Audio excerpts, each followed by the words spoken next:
pinag-uusapan nila kanina? Yung story sa draft 143? Ayun ba yung nagpaparamdam dito sa K-pop?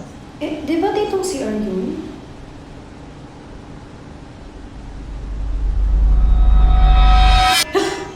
Diyos ko, Tay, nagulat ako. Sorry, te. Uy, te, mauna na pala. May klase pa ako ng 7 p.m.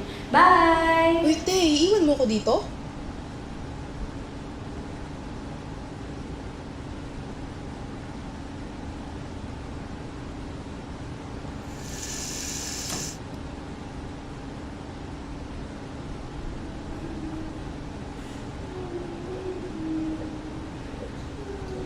Hello? May tao ba dyan?